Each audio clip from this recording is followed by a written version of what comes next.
উদ্দেশ্যটা হলো আমরা হঠাৎ তৈরি করেছিলাম 1998-এ, যখন ওই বন্যা হয়েছিল মালদাতে। আমরা ঠিক করলাম যে আমরা তো এত পয়সা করি, খরচ করি, খাই দাই, আর মালদাতে সব নিরন্ন মানুষগুলো না খেতে পেয়ে মরছে, চিকিৎসা না পেয়ে মারা যাচ্ছে।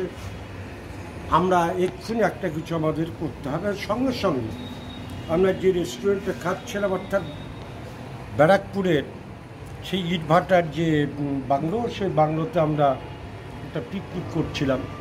তখনই আমরা, সেই মাসটা সম্ভবত ছিল অগাস্ট বা সেপ্টেম্বর, তো আমরা সঙ্গে সঙ্গে একটা ক্লাব তৈরি করে ফেললাম।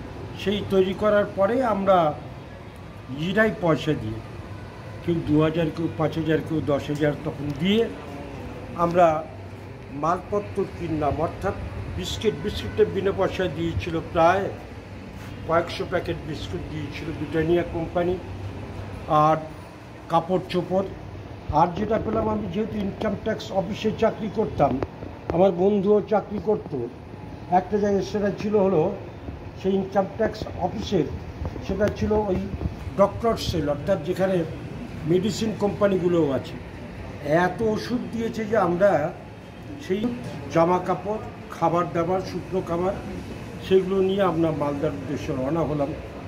আমরা যখন মালদায় যাচ্ছি, তখন ট্রেনের মধ্যে কিন্তু আমাদের সব লোক বললো, আপনারা এসব নিয়ে যাচ্ছেন? টিটি এসে বললো, আপনাদের আলাদা ট্রেন, কিন্তু ওরা বললো, আপনারা যাচ্ছেন, তাহলে আপনারা আসুন। একজন তার নিজের গেঞ্জিতেই খুলে দিল, আপনি তো জামা কাপড় দিচ্ছেন, একটা নতুন গেঞ্জি তার মধ্যে ইনক্লুড করুন।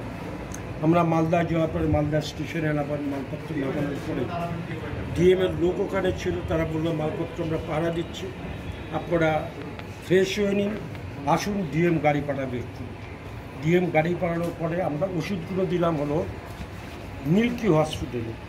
ডাক্তার তো খুব আপ্লুত যে আপনারা জাস্ট আন্ত্রিকের ওষুধই এত পেলে, যেখানে আন্ত্রিক লোক মারা যাচ্ছে, গাছের তলায় দাঁড়িয়ে আছে, আর এত ওষুধ আপনারা পেলেন কোথায়? আন্ত্রিকের ওষুধ আমরা আমাদের কথা বললাম, ওখানে দিলাম। তারপর একটা ওই কি চড়া, ওইখানে গেলাম, ভূতনির চড়াতে গেলাম। ভূতনির চড়া আমরা গিয়ে একটা মসজিদের পাশে দাঁড়ালাম, হাঁটু পর্যন্ত কাদা। আমাদের মসজিদ থেকে বেঞ্চগুলো এনে দিল, আমরা দাঁড়িয়ে লরির পেছন দিকটা খুলে আমরা জামা কাপড়, খাবার দাবার সব, রুগী থেকে আরম্ভ করে সব শাড়ি টুটি সব আমরা ওখানে নিয়ে গেছিলাম, সেগুলো সব দিচ্ছিলাম।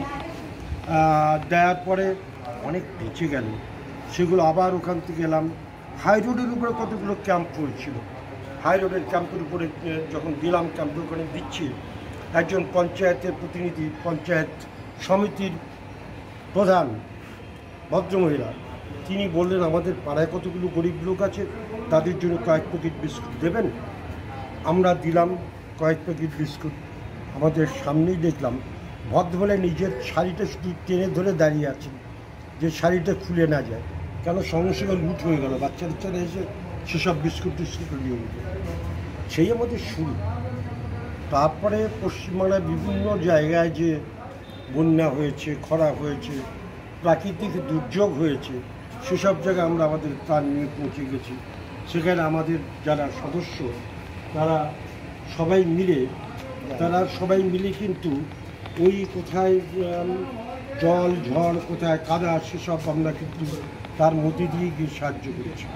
2000 সালে ওয়েস্ট বেঙ্গলে বন্যা হলো, ঠিক এই বাংলায় দক্ষিণবঙ্গের বন্যা, সেইখানে আমরা গুঁড়ো দুধ থেকে শুরু করে সমস্ত ক্যাম্পগুলোতে রান্না করা খাবার, গুঁড়ো দুধ সব আমরা দেওয়ার চেষ্টা করেছি।